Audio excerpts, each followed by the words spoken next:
नहले पे दहला में आपका स्वागत है। दिल्ली में सर्दी दस्तक देने वाली है और उससे पहले बड़ी आफत ने धावा बोलना शुरू कर दिया है। दिल्ली में धुएं वाली धुंध छाने लगी है, हवा जहरीली हो रही है।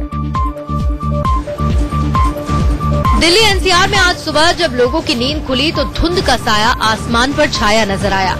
ये बेहद खतरनाक संकेत है। अब खुलासा हुआ है कि दिल्ली में धुंध और धुएं का गुबार पड़ोसी राज्य हरियाणा और पंजाब से आ रहा है। इन राज्यों में किसान फसलों का अवशेष यानी पराली अपने खेतों में जला रहे हैं। इससे निकला धुआं दिल्ली के लोगों का दम घोट रहा है। हैरानी की बात यह है कि ये सिलसिला सालों से चलता आ रहा है, लेकिन 3 राज्यों की सरकारें लगभग 2.5 करोड़ लोगों की जिंदगी से जुड़े इस खतरे को दूर करने के लिए कोई गंभीर प्रयास नहीं कर रही हैं। अभी सर्दी के मौसम की शुरुआत है और अगर पराली जलाने का सिलसिला नहीं रुका तो ठंड बढ़ने के साथ दिल्ली की हवा और जहरीली हो सकती है।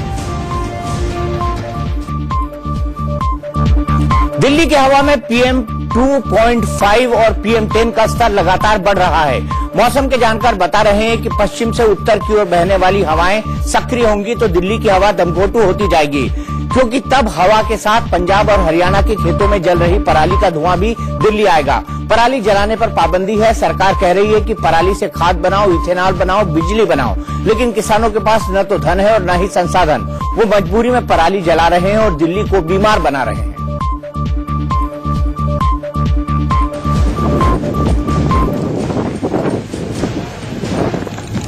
दिल्ली चंडीगढ़ नेशनल हाईवे के किनारे किसानों ने फिर से पराली जलाना शुरू कर दिया है। पिछले 10 दिनों में पंजाब और हरियाणा में पराली जलाने से घटनाएं बढ़ी हैं। ज्यादातर धुआं अमृतसर, अंबाला, करनाल, सिरसा और हिसार के आसमान में दिख रहा है। किसानों का कहना है ऐसा करना उनकी मजबूरी है। सरकार ने कोई ਇਹਦੇ ਵਾਸਤੇ पुख्ता प्रबंध नहीं किए। जे सरकार कोई पुख्ता प्रबंध करती आ तो फिर असीं नहीं भी साड़ते, पर अजे तक कोई ਇਹਦਾ बदल नहीं आया। मानना जी वो आज मजबूरी है थोड़ी सी, न कहाँ गिरेंगे। चल कई जने तो क्या बोले भाई हम कहाँ गिरेंगे न। नीति आयोग ने 2017 में मोदी सरकार को सुझाव दिया था कि इस प्रदूषण को रोकने के लिए 3200 करोड़ रुपए खर्च करने की जरूरत है। इसके बाद केंद्र ने 1700 करोड़ का एक प्रस्ताव तैयार किया, जिसके तहत पंजाब, हरियाणा और यूपी के किसानों के लिए ऐसी मशीनें खरीदने की बात कही गई जिससे खेतों में पड़ी पराली को इकट्ठा कर खाद बनाई जा सकती है। हालांकि केंद्र इस योजना को अब तक अमली जामा पहना नहीं सकी है। दिल्ली में प्रदूषण के नहले पर रोक लगाने के लिए सरकारों के पास तरीकों का दहला तो है, लेकिन पराली को निपटाना महंगा सौदा है, इसलिए दहला मारने की हिम्मत कोई नहीं दिखा रहा। मॉनसून बीतने के बाद अब भारत पर अल नीनो का अटैक होने वाला है। इसके चलते सर्दियों के मौसम में भी गर्मी का एहसास हो सकता है। इस साल मॉनसून में कहीं बाढ़ आई तो कहीं सूखा पड़ा। इसे अल नीनो का ही असर माना जा रहा है। अल नीनो स्पेनिश शब्द है जिसका मतलब होता है छोटा बच्चा। जब प्रशांत महासागर के दक्षिणी अमेरिकी वाले हिस्से में अचानक समुद्र की सतह गर्म हो जाती है तो अल नीनो इफेक्ट पैदा होता है। इससे भारत सहित कई देशों में हवा का पैटर्न बिगड़ जाता है और तापमान भी सामान्य से ज्यादा होने लगता है। 2015 में भी प्रशांत महासागर में रात का तापमान सामान्य से 2 डिग्री ज्यादा रहा। भारत में उत्तर से आने वाली हवा के कारण ठंड पड़ती है। अल नीनो के कारण इस साल सर्दी के मौसम में विंड पैटर्न यानी हवा का रुख बदला हुआ रहेगा। इसी के चलते भारत में ज्यादा ठंड नहीं पड़ेगी। दिसंबर तक अल नीनो का असर बना रह सकता है। मौसम की अबूझ पहली मुंबई के लोगों के सामने भी है। आज सुबह जब मुंबई के लोगों की आंख खुली तो हल्के कोहरे ने लोगों का स्वागत किया। आसमान में छाई कोहरे की सफेद चादर के चलते चेंबूर इलाके में ट्रैफिक की रफ्तार भी धीमी रही। हिमाचल प्रदेश के कई हिस्सों में भारी बर्फबारी हुई। लाहौल स्पीति, रोहतांग के कई हिस्सों में 1 फीट तक बर्फबारी हुई। ये तस्वीरें लाहौल रोहतांग हाईवे की हैं। बर्फबारी के अलावा मंडी, कांगड़ा, हमीरपुर, बिलासपुर जैसे इलाकों में रुक रुक कर बारिश भी हो रही है। देश में इस समय आग की तरह फैल रही है मीटू मुहिम की लपटें। अब भारतीय क्रिकेट कंट्रोल बोर्ड तक ये लपट पहुंच गई है। एक महिला ने बीसीसीआई के मुख्य कार्यकारी अधिकारी राहुल जौहरी पर यौन उत्पीड़न के आरोप लगाए हैं। सुप्रीम कोर्ट से गठित प्रशासकों की समिति ने राहुल से इस मामले पर 1 सप्ताह के भीतर सफाई देने को कहा है। 2016 में बीसीसीआई में आने से पहले जौहरी डिस्कवरी नेटवर्क एशिया पैसिफिक के कार्यकारी उपाध्यक्ष थे। उन पर एक महिला ने नौकरी देने के बदले फायदा उठाने के आरोप लगाए। लेखिका हरनिध कौर ने अपने ट्विटर अकाउंट पर सब कुछ स्क्रीनशॉट्स के साथ शेयर किया, जिसमें पीड़ित महिला ने अपनी आपबीती लिखी है। ईमेल में महिला ने जौहरी पर आरोप लगाते हुए कहा है कि एक होटल में संभावित नौकरी के मौके पर बात करते हुए वो अचानक उठे और महिला से अपने घर चलने को कहा। वो उनकी पत्नी को जानती थी क्योंकि उनसे पहले मिल चुकी थी। जब दोनों राहुल के घर पहुंचे तो उन्होंने घर की चाबी निकाली। तब महिला ने उनसे कहा कि उन्होंने अपनी पत्नी को यह सब क्यों नहीं बताया।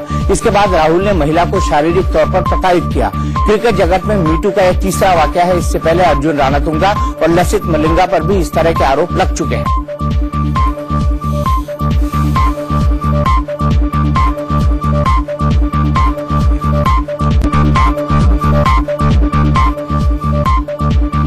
विदेश राज्य मंत्री एमजे अकबर की मुश्किलें थमती नहीं दिख रही। उनके खिलाफ आरोपों का सिलसिला चल पड़ा है।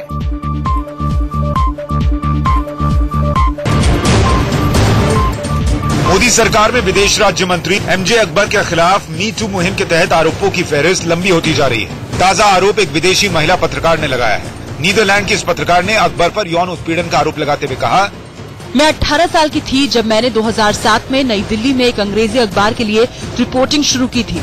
अकबर मेरे पिता के दोस्त थे, इसके बावजूद उन्होंने मुझे नहीं छोड़ा। एक बार वो मेरी डेस्क के पास आए। सम्मान में मैं खड़ी हो गई। उन्होंने मेरे कंधों के नीचे हाथ रखा और मुझे जकड़ लिया। इसके बाद उन्होंने जबरदस्ती मुझे किस किया। अकबर पर अब तक 10 महिलाएं यौन शोषण के आरोप लगा चुकी हैं। एमजे अकबर पर लगे आरोपों पर सरकार ने चुप्पी साध रखी। हालांकि बीजेपी अध्यक्ष अमित शाह ने जरूर कहा कि केंद्रीय मंत्री पर लगे आरोपों की जांच की जाएगी। अमित शाह ने कहा, देखना पड़ेगा कि ये सच है या गलत। हम निश्चित तौर पर इस पर गौर करेंगे। हमें अकबर के खिलाफ हुए पोस्ट और पोस्ट करने वाले लोगों की सत्यता जांचनी होगी। मीटू कैंपेन 2006 में टेरना बुर्के नाम की एक्टिविस्ट ने सोशल मीडिया प्लेटफॉर्म माई स्पेस पर शुरू किया था। 2017 में हॉलीवुड में मीटू शुरू हुआ। तब किसी ने नहीं सोचा था कि एक साल में मीटू का जाल भारत में बड़ी बड़ी हस्तियों को जकड़ लेगा। भारत में मीटू की चिंगारी तनुश्री दत्ता ने सुलगाई, जो अब शोला बनकर भड़क उठी है। नेता, अभिनेता, singer, director, writer, music director, ad guru, cricketer और मीडिया के भी लोग अब मीटू के जाल में बुरी तरह फंस गए हैं। हर दिन के साथ ऐसे लोगों का दायरा बढ़ता जा रहा है जिनके खिलाफ यौन उत्पीड़न के गड़े मुद्दे सामने आ रहे हैं। इस कैंपेन में नहले पर दहला यही होगा कि आरोपों की जांच कराई जाए और जो भी दोषी मिले उसको ऐसी सजा मिले जो दूसरों के लिए सबक साबित हो। मीटू विवाद में रेप और यौन उत्पीड़न के आरोपों से घिरे अभिनेता आलोकनाथ ने आज पलटवार किया। राइटर प्रोड्यूसर विंता नंदा ने आलोकनाथ पर रेप के आरोप लगाए थे। करीब 2 दशक पुराने इस मामले में आलोकनाथ ने अंधेरी कोर्ट में विंता के खिलाफ मानहानि का केस दर्ज कराया है। आलोकनाथ की पत्नी आशुनाथ ने कोर्ट से अपील की है कि वह उनके पति पर लगे आरोपों की जांच के लिए पुलिस को आदेश दे। आलोकनाथ ने मानहानि में केवल 1 रुपए का मुआवजा मांगा है।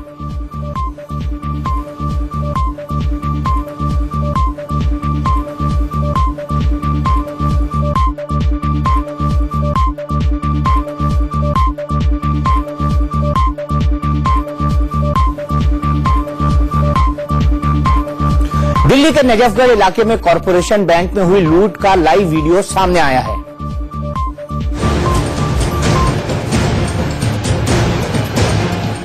बैंक पर धावा बोलते हथियारबंद बदमाशों की ये तस्वीरें किसी फिल्म का हिस्सा नहीं बल्कि दिल्ली के छावला इलाके की हैं। कॉर्पोरेट बैंक में घुसते ही बदमाशों ने गार्ड की बंदूक छीन ली और उसके सिर पर पिस्टल की बट से वार किया। 2 बदमाश कैश काउंटर की ओर बढ़े और बाकी 2 ने लोगों और स्टाफ को गन पॉइंट पर ले लिया। बैंक में कस्टमर और स्टाफ को मिलाकर 16 लोग थे, लेकिन बदमाशों के हाथों में हथियार देखकर सहम गए। बैंक के कैशियर संतोष ने कमरे में भागने की कोशिश की तो बदमाशों ने उसे गोली मार दी, जिससे उसकी मौत हो गई। बदमाशों ने कैश काउंटर से कैश लूटा और फरार हो गए। वो गार्ड की बंदूक भी साथ ले गए। ये सब कुछ सिर्फ 10 मिनट में हो गया। दिल्ली में कैश वैन लूट, एटीएम लूट की वारदातें सामने आती रही हैं, लेकिन बैंक में घुसकर लूट की वारदात का ये पहला मामला है। बेखौफ बदमाशों की इस करतूत से लोग दहशत में हैं। हरियाणा के गुड़गांव में जज के रिश्तेदारों को बीच सड़क पर गोली मार दी गई। मामला गुड़गांव के सेक्टर 49 का है। यहाँ एडिशनल सेशन जज कृष्णकांत शर्मा के बेटे ध्रुव और पत्नी रेणु को उनके ही गनर ने दिन दहाड़े गोली मार दी। मां और बेटे को एक निजी अस्पताल में भर्ती कराया गया है। उनकी हालत गंभीर बताई जाती है। गोली मारने के आरोपी गनर महिपाल को थोड़ी ही देर बाद गिरफ्तार कर लिया गया।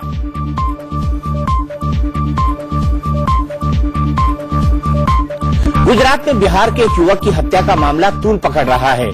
सूरत में काम करने वाले अमरजीत के परिवार में तब से कोहराम मचा हुआ है जब से उन्हें पता चला है कि उनके बेटे की सूरत में हत्या कर दी गई है। बताया जा रहा है कि अमरजीत सूरत के पांडेश्वरी इलाके की एक मिल में सुपरवाइजर का काम करता था। वो नौकरी से घर लौटा तभी भीड़ ने लोहे के रॉड से पीटकर उसकी हत्या कर दी। सरकार से यही चाहता हूँ, छोटे छोटे उसके बच्चे हैं, उसकी वाइफ है। गुजरात सरकार का इसमें 100% गलती है। वहाँ की जो प्रशासन है, पुलिस है, बिहारियों उत्तर प्रदेश के जो लड़के सर्विस के लिए गए हैं उनका कोई सुरक्षा नहीं दे रहा। गुजरात में अब उत्तर भारतीयों के साथ साथ सभी हिंदी भाषी भी अराजक तत्वों के निशाने पर हैं। हालात ये है कि बड़ी संख्या में एमपी छत्तीसगढ़ के लोग भी गुजरात छोड़कर वापस लौट रहे हैं। मुरैना में सैकड़ों लोग पिछले कुछ दिनों से गुजरात से लौट आए हैं। गुजरात से लौटे लोगों का कहना है कि पुलिस से शिकायत करने पर वो कहती है कि फिलहाल आप लोग चले जाओ, जब हालात सामान्य होंगे तो वापस आ जाना।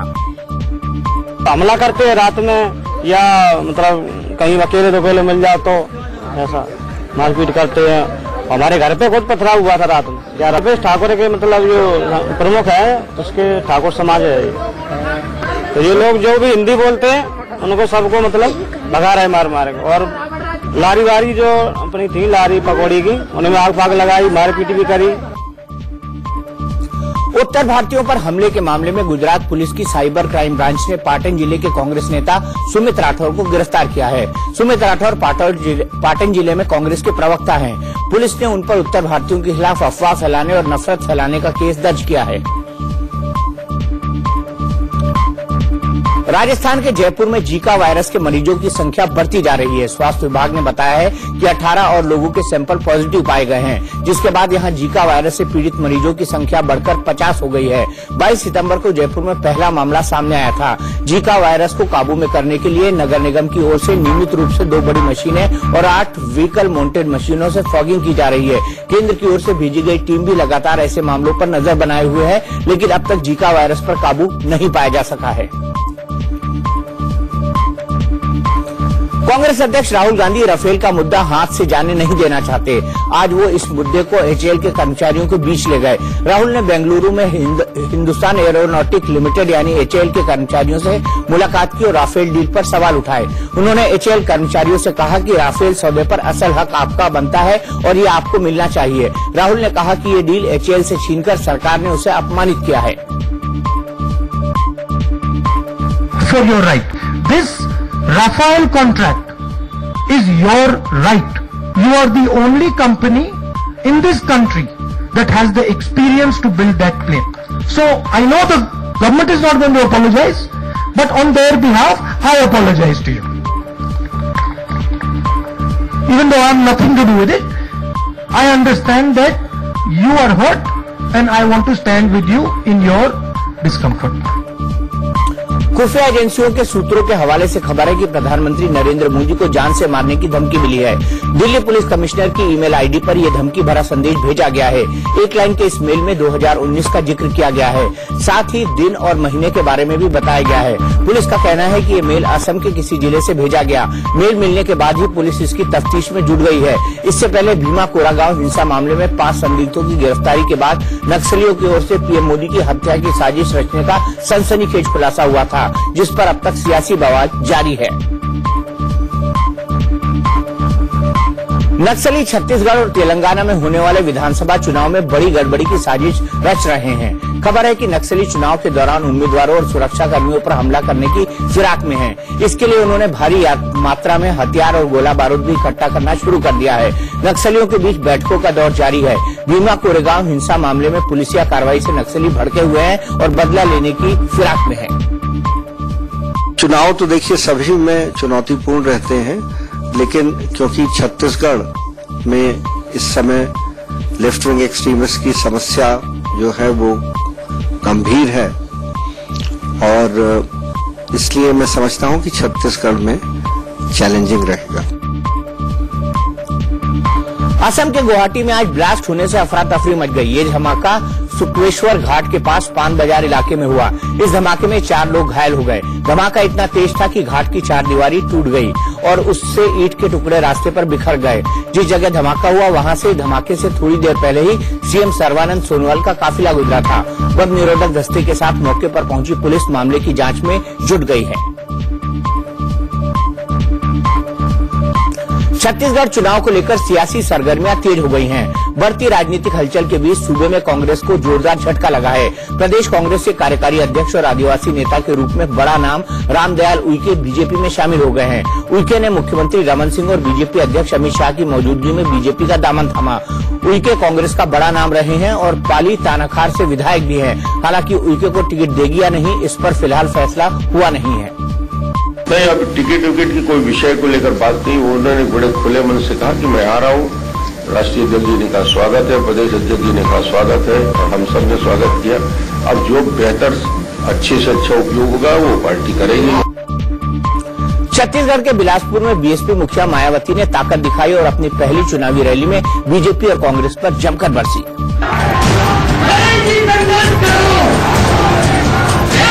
बीएसपी सुप्रीमो मायावती ने छत्तीसगढ़ में अपना चुनावी बिगुल फूंक दिया है। आज बिलासपुर में मायावती ने जनसभा की और केंद्र की मोदी सरकार के साथ साथ सूबे की रमन सरकार पर तीखा हमला बोला।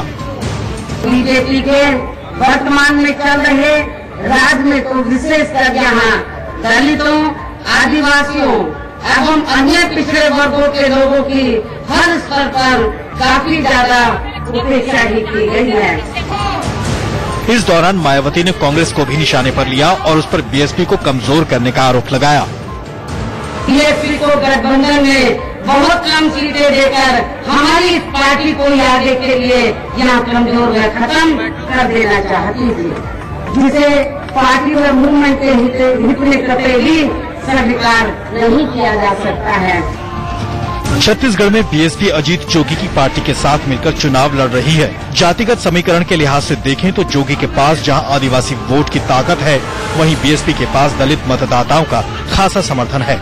ऐसे में अनुमान है कि कांग्रेस को इस गठजोड़ से 1 से 1.5 दर्जन सीटों पर नुकसान हो सकता है। इंजीनियर निशांत अग्रवाल को लेकर एक और बड़ा खुलासा हुआ है। देश से गद्दारी करने वाले निशांत अग्रवाल का चेहरा भले ही इस नकाब के पीछे छिप गया हो, लेकिन उसकी करतूतों का एक एक कर खुलासा होता जा रहा है। जासूसी के आरोप में गिरफ्तार ब्रह्मोस एरोस्पेस इंजीनियर निशांत अग्रवाल पर नागपुर के अलावा हैदराबाद के लैब से भी दस्तावेज चुराने का शक है। माना जा रहा है कि उसने सीक्रेट और संवेदनशील जानकारी ब्रह्मोस की नागपुर यूनिट के साथ ही हैदराबाद से चुराई। वहाँ वो पहले ही काम कर चुका था। यूपी एटीएस के सूत्रों ने ये जानकारी दी है। उत्तराखंड के रुड़की निवासी निशांत ने नागपुर शिफ्ट होने से पहले हैदराबाद में काम किया था। यूपी एटीएस ने हैदराबाद लैब से उसका डेस्कटॉप कंप्यूटर जब्त किया है, जहां से कथित तौर पर दस्तावेज चोरी किए गए। उसके कंटेंट को फॉरेंसिक जांच के लिए भेज दिया गया है। सूत्रों के मुताबिक निशांत ने अवैध तरीके से हैदराबाद के लैब से जानकारी हासिल की। जांच के दौरान पुलिस को पता लगा कि आरोपी के पर्सनल लैपटॉप में पीडीएफ फॉर्मेट में कई फाइलें लाल निशान के साथ स्टोर की गई हैं। हैदराबाद लैब से डेटा चोरी की आशंका के बाद अब एटीएस ये पता लगाने में जुटी है कि क्या और भी लोग पाकिस्तान की खुफिया एजेंसी आईएसआई के संपर्क में थे। शक है कि निशांत ने आईएसआई के साथ ये डाटा शेयर किया है। अब एजेंसी पता लगाने की कोशिश में है कि क्या किसी प्लान के तहत संवेदनशील डाटा इकट्ठा किया गया। यूपी में अखिलेश यादव का महागठबंधन अभी हवा में है, लेकिन उनके चाचा शिवपाल करीब 25 छोटी पार्टियों का गठबंधन का बिगुल बजा चुके हैं।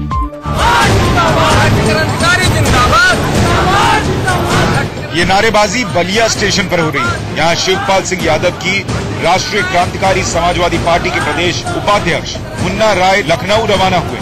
प्रदेश के कोने कोने से पार्टी से जुड़े नेता शिवपाल से मिलने जा रहे हैं। हम लोग गठबंधन करेंगे और हम लोग हर सीटों पे हम लोग पूरे देश से अपनी पार्टी को हम लोग लड़ाएंगे, जिसमें सब लोग अपने अपने पार्टी से लड़ेंगे। अगले लोकसभा चुनाव में शिवपाल की पार्टी समाजवादी पार्टी के वोट काट सकती है। शिवपाल की ये तैयारी अखिलेश के लिए चिंता का सबब बन सकती है। दिल्ली की केजरीवाल सरकार में परिवहन मंत्री और आम आदमी पार्टी के वरिष्ठ नेता कैलाश गहलोत मुश्किलों में घिरते दिख रहे हैं। आयकर विभाग ने उनके खिलाफ छापे की बड़ी कार्रवाई की है। छापे में गहलोत और उनके सहयोगियों के पास से करोड़ों की संपत्ति जब्त हुई है। इनकम टैक्स विभाग के सूत्रों ने छापे के दौरान 100 करोड़ रुपए से ज्यादा की अघोषित संपत्ति मिलने का दावा किया। आयकर विभाग ने गहलोत के ठिकानों से करीब 2.25 करोड़ रुपए के जेवरात बरामद किए। गहलोत पर आरोप है कि उन्होंने शेल कंपनियों के जरिए अकूत प्रॉपर्टी खरीदी है। आयकर विभाग ने कैलाश गहलोत और उनके परिवार के सदस्यों को दिल्ली और गुड़गांव स्थित 16 आवासों और दूसरे ठिकानों पर छापेमारी की। गहलोत दिल्ली सरकार में परिवहन, कानून, राजस्व, सूचना प्रौद्योगिकी व प्रशासनिक सुधार विभाग संभालते हैं। जम्मू कश्मीर के अनंतनाग में सुरक्षा बलों और आतंकियों के बीच मुठभेड़ में एक आतंकी को मार गिराया गया, जबकि एक को जिंदा पकड़ने में कामयाबी मिली। मारे गए आतंकी की पहचान शब्बीर अहमद डार के रूप में हुई है। मौके से हिजबुल का कुख्यात आतंकी जहूर ठोकर भी भागने में कामयाब रहा। दरअसल ये पूरी घेराबंदी जहूर ठोकर के बारे में सूचना मिलने के बाद की गई थी। ठोकर 2016 में आर्मी से सर्विस राइफल के साथ भाग गया था। कांग्रेस के नेता और पंजाब के कैबिनेट मंत्री नवजोत सिंह सिद्धू का एक विवादित बयान तूल पकड़ सकता है। हिमाचल प्रदेश के कसौली में लिटरेचर फेस्टिवल के दौरान उन्होंने ये कहा कि तमिलनाडु से ज्यादा उन्हें पाकिस्तान में सहजता का अनुभव हुआ। You just been to Pakistan. What kind of affinity you think still prevails between the two Pakistans? Two Punjabs. Well, if I go to Tamil Nadu, Pradeep, I don't understand the language. There's just one or two words that I can, vadakkam or, one or two. Not that I don't like that food, I still can take idlis but not for a long time. That culture is totally different. But if I go to Pakistan, the language is the same. Delhi में गुंडे बदमाश एकदम बेखौफ हो चुके हैं। उन्हें police, कानून, किसी चीज से डर नहीं है। इसकी मिसाल ब्रह्मपुरी में देखने को मिली।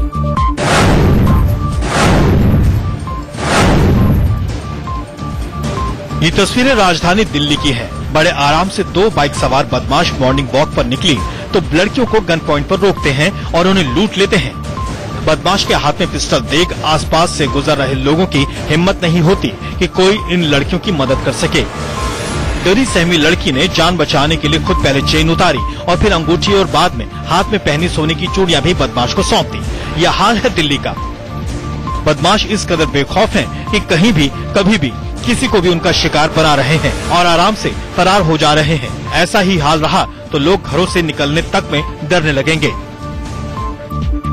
कई राज्यों की पुलिस की नाक में दम कर रखे घोड़ा गैंग के 2 कुख्यात सदस्यों को पुलिस ने दिल्ली में गिरफ्तार किया है। आनंद विहार में आरपीएफ इंस्पेक्टर अनिल कुमार की टेबल पर पड़े ये लैपटॉप और चांदी की ज्वेलरी घोड़ा गैंग के कुख्यात चोरों ने उड़ाए थे। 10 अक्टूबर को हिमाचल प्रदेश के मंडी में 13 नए लैपटॉप और 13 किलो चांदी की चोरी हुई। इस वारदात को 8 चोरों ने मिलकर अंजाम दिया, लेकिन स्थानीय पुलिस ने 4 चोरों को 9 लैपटॉप और 10 किलो चांदी के साथ पकड़ लिया। बचा हुआ माल लेकर ये दोनों चोर जो आरपीएफ की टीम के सामने बैठे हैं, वो दिल्ली के रास्ते भागने की फिराक में थे, लेकिन इंस्पेक्टर अनिल की टीम ने उसे धर दबोचा, जबकि इनके 2 दोस्त भाग निकले हैं। तो अभी जो बाकी है, क्या वो भी दिल्ली में ही है? ये अभी सूचना नहीं है। अभी जो पूछताछ की है वो इनका ये कहना है कि चोरी करने के बाद जब हम लोगों ने सामान बांट लिया था तब वो अपने घरों की तरफ को चले गए थे। कैसे गए हैं, कहाँ गए हैं, इतनी मुझे जानकारी इन दोनों को नहीं। पुलिस के मुताबिक ये पूरा गैंग है जो छोटी छोटी जगहों पर व्यापारियों, शोरूम को निशाना बनाता है। पंजाब, हिमाचल जैसे राज्य इसके टारगेट पर होते हैं। दिल्ली के कोटला मुबारकपुर में एक युवक ने खुदकुशी कर ली। युवक ने खुदकुशी से पहले दीवार पर कोटला मुबारकपुर के एसएचओ का नाम लिखा और उससे अपनी मौत का जिम्मेदार ठहराया। मृतक के परिवार वालों का आरोप है कि एसएचओ आए दिन परिवार को फर्जी मुकदमे में फंसाने की धमकी देता था। मृतक पर चोरी का केस दर्ज था। पुलिस पूरे मामले की जांच कर रही है। बिहार में अपराधियों के साथ मुठभेड़ में खगड़िया जिले में एक पुलिस अफसर की मौत हो गई। ये तस्वीरें बिहार में बेखौफ हो चुके बदमाशों की करतूत की गवाही दे रही हैं। पुलिस को खबर मिली थी कि नवगछिया और खगड़िया की सीमा पर सलालपुर दियारा इलाके में कुख्यात अपराधी दिनेश मुनि अपने साथियों संग छुपा है। पुलिस ने घेरेबंदी की तो बदमाशों ने फायरिंग शुरू कर दी।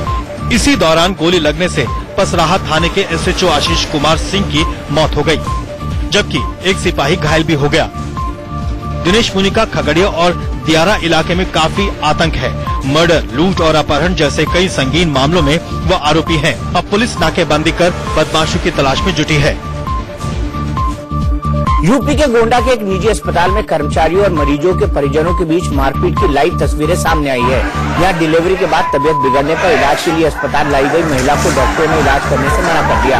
आरोप है कि तुरंत पैसा न जमा कराने पर इलाज नहीं किया गया। तबियत ज्यादा बिगड़ने पर महिला की मौत हो गई, जिससे परिजनों का गुस्सा भड़क गया। ये सारा हंगामा अस्पताल की सीसीटीवी में कैद है। पुलिस अब मामले की जाँच कर रही है। छत्तीसगढ़ में आचार संहिता लागू है। चुनाव में गड़बड़ी न हो, इसे लेकर पुलिस पूरी एहतियात बरत रही है। रायपुर में चेकिंग के दौरान पुलिस ने एक कार से 46,50,000 रुपए कैश जब्त किया। कैश के साथ पुलिस ने 2 लोगों को भी हिरासत में लिया है। हिरासत में लिए गए लोग खुद को टीएमटी का वर्कर बता रहे थे। उनका कहना है कि वो मार्केट से रुपए की वसूली करके घर जा रहे थे, लेकिन वो पैसों से संबंधित कोई दस्तावेज नहीं दिखा पाए। अब आयकर विभाग मामले की जाँच कर रहा है। मुंबई के नजदीक ठाणे में शिवसेना के विधायक तुकाराम काते पर कुछ अज्ञात लोगों ने तलवार से हमला कर दिया। इस हमले में तुकाराम बाल बाल बच गए, लेकिन उनके 2 बॉडीगार्ड जख्मी हो गए। हमलावर 6 की संख्या में थे और एक कार में आए थे। जिस वक्त हमला हुआ, विधायक तुकाराम एक दुर्गा पंडाल में बैठे थे। हमले के पीछे मानखुर्द से मेट्रो कार शेड के कॉन्ट्रैक्टर का नाम सामने आ रहा है। तुकाराम के समर्थकों का आरोप है कि विधायक की शिकायत के बाद 2 दिन से यहाँ काम बंद था। तीसरे दिन विधायक पर हमला हो गया। ट्राम्बे पुलिस स्टेशन में मामले को दर्ज कराया गया है।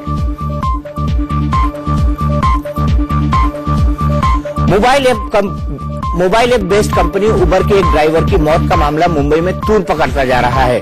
उबर के लिए टैक्सी चला रहे पूरनचंद तिवारी की लाश संदिग्ध हालत में उन्हीं की कार में 2 दिन बाद मिली। इस मामले में ड्राइवर एसोसिएशन का आरोप है कि उबर के दबाव की वजह से हर ड्राइवर को रोजाना 600 रुपए जमा कराने होते हैं। ऐसा नहीं होने पर मानसिक तौर पर प्रताड़ना से गुजरना होता है। टैक्सी सर्विस से हटा दिए जाने का डर होता है। आशंका इस बात की जताई जा रही है कि ड्राइवर पूरन ने इसी दबाव में सुसाइड कर लिया। परिजनों ने डेड बॉडी लेने से मना कर दिया। वो उबर कंपनी से पूरे मामले में आर्थिक क्षतिपूर्ति की मांग कर रही है।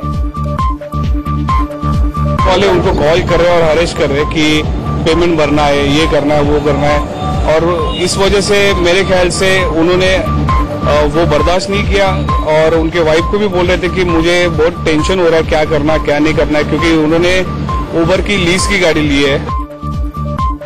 झारखंड में एक युवक और युवती को नंगा कर करीब 20 घंटे तक बंधक बनाए रखने का सनसनीखेज मामला सामने आया है। घटना साहेबगंज की है। पंचायत के फरमान पर यह सब हुआ। लड़की आदिवासी समुदाय से है, जबकि लड़का किसी दूसरे समुदाय का है। गांव के लोगों ने इसे पकड़ा, फिर भरी पंचायत में लड़की के चीरहरण की खबर है। पुलिस को जैसे इस बात की खबर मिली, वो मौके पर पहुंची, लेकिन गाँव के लोगों ने पुलिस की छोटी टुकड़ी को खदेड़ दिया। बाद में कई थानों की पुलिस ने किसी तरह पीड़ित युवक युवती को भीड़ के चंगुल से छुड़ाया।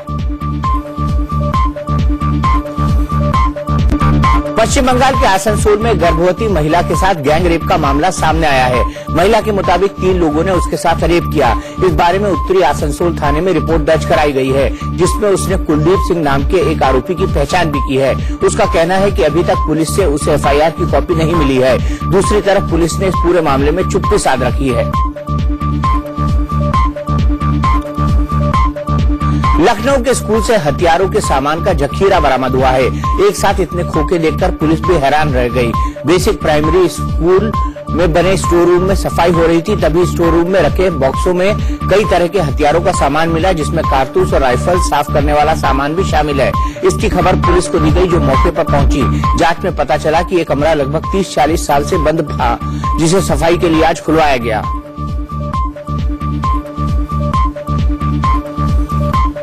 ग्रेटर नोएडा के दनकौर में पैरा ओलंपिक में अवार्ड विनर वरुण भाटी के दादा दादी की धारदार हथियारों से काटकर हत्या कर दी गई। इस हमले में वरुण भाटी के चाचा चाची भी घायल हुए हैं। नोएडा के जमालपुर गांव में इस डबल मर्डर से लोगों में दहशत है। दूसरी तरफ परिवार के लोगों का रो रो कर बुरा हाल है। जिनकी हत्या हुई है वो दिल्ली जल बोर्ड में अधिकारी थे और कुछ ही दिनों के लिए वो गाँव आए थे। बहराइच में सपा नेता मुकुंद यादव ने खुद को गोली मार ली है। हालांकि नेता ने खुद को गोली क्यों मारी, इसका ठीक से पता नहीं चल पाया है, लेकिन बताया जा रहा है कि घर की कलह की वजह से मुकुंद यादव ने यह कदम उठाया है। डॉक्टरों ने सपा नेता की गंभीर हालत को देखते हुए लखनऊ ट्रॉमा सेंटर रेफर कर दिया है, जहां उनकी तबीयत गंभीर बनी हुई है।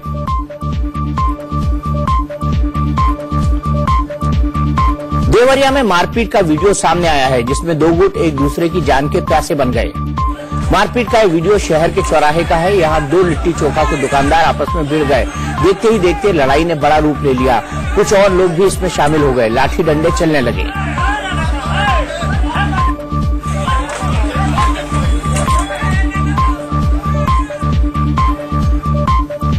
तो नहले पे दहला में फिलहाल एक ब्रेक, लेकिन ब्रेक के बाद भी रफ्तार और विस्तार से खबरों का सिलसिला लगातार जारी है।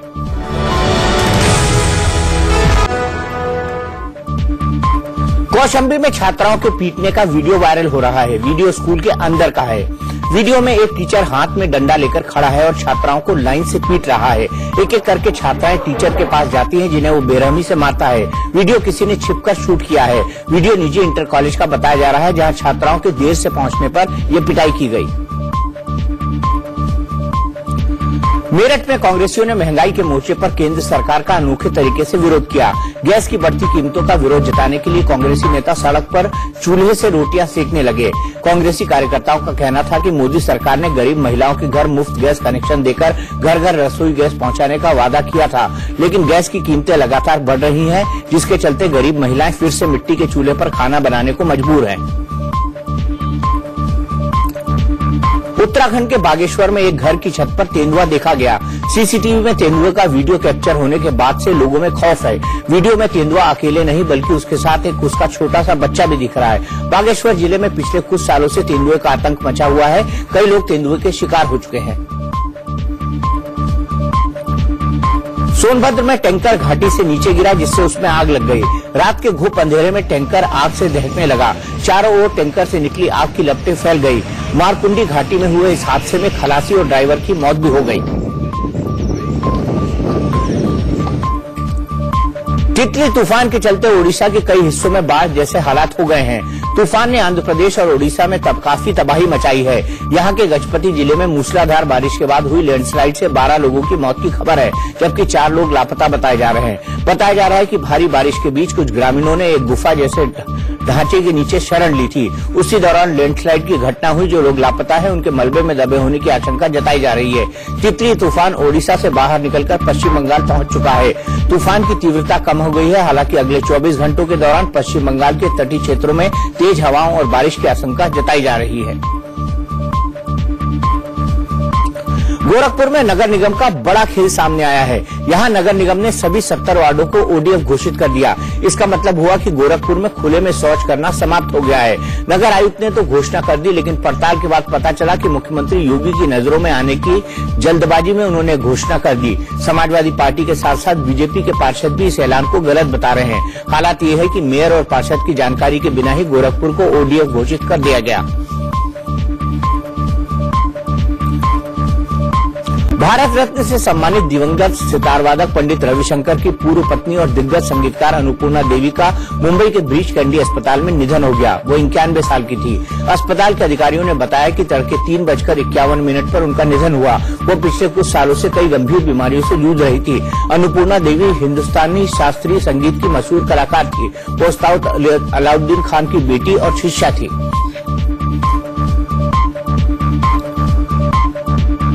पूरे देश में नवरात्रि की धूम है। सितारे भी त्योहार मनाने फैंस के बीच जा रहे हैं। लव यात्री फेम एक्टर आयुष शर्मा और एक्ट्रेस वरीना हुसैन भी मुंबई में नवरात्रि सेलिब्रेट करते हुए देखे गए।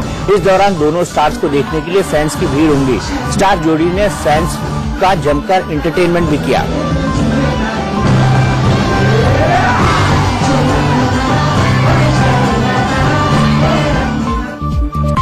दिल्ली के मशहूर लव कुश रामलीला में रोज कोई न कोई मंत्री किरदार निभाता दिख रहा है। अब केंद्रीय मंत्री डॉक्टर हर्षवर्धन सीता के पिता जनक की भूमिका में दिखाई दिए। हर्षवर्धन का कहना है कि वो देश ही नहीं, दुनिया में कई जगह रामलीला देख चुके हैं और रामलीला का हिस्सा बनकर उनको बहुत खुशी हो रही है। बिलासपुर के महामाया मंदिर में इस नवरात्र पर 31,000 जोत को प्रज्वलित किया गया है। बम्बलेश्वरी, दंतेश्वरी, मडवा रानी जैसे मंदिरों में सबसे ज्यादा महामाया मंदिर में ही जोत जलाई जाती है। यहाँ सिर्फ प्रदेश के नहीं, देश विदेश के श्रद्धालुओं की आस्था है और समय के साथ ज्योति कलश की संख्या हर साल बढ़ती जा रही है। बॉलीवुड एक्ट्रेस कंगना रनौत की मोस्ट अवेटिंग फिल्म मणिकर्णिका अगले साल 26 जनवरी पर रिलीज होने वाली है। फिल्म की कामयाबी के लिए प्रार्थना करने कंगना उज्जैन पहुंची। कंगना ने महाकालेश्वर मंदिर में बाबा महाकाल के दर्शन किए। वो भस्म आरती में शामिल हुई। भस्म आरती के बाद कंगना को महाकाल मंदिर के पुजारियों ने गर्भगृह में महाकाल बाबा पंचामृत का अभिषेक पूजन भी कराया। कंगना करीब 15 मिनट तक गर्भगृह में रही। बॉलीवुड एक्ट्रेस सोनाक्षी सिन्हा का खिलाड़ी अवतार सामने आया है। गुजरात के भुज में सोनाक्षी वॉलीबॉल खेलती नजर आई। सोनाक्षी भुज स्थित मिलिट्री कैंप पहुंची थी। इसी दौरान उन्होंने सेना के जवानों के साथ वॉलीबॉल में भी हाथ आजमाया।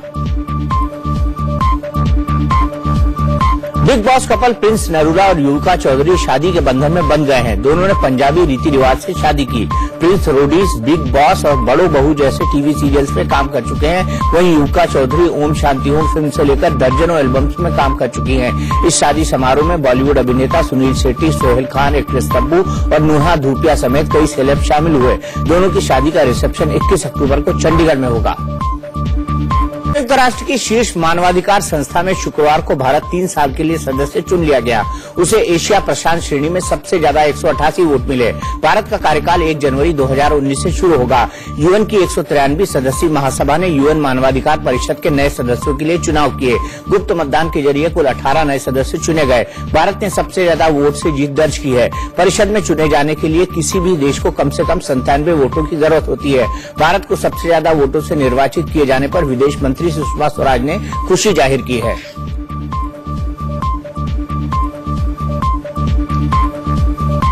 तो नहले पर दहला में आज इतना ही। सीधे चलते हैं सुशांत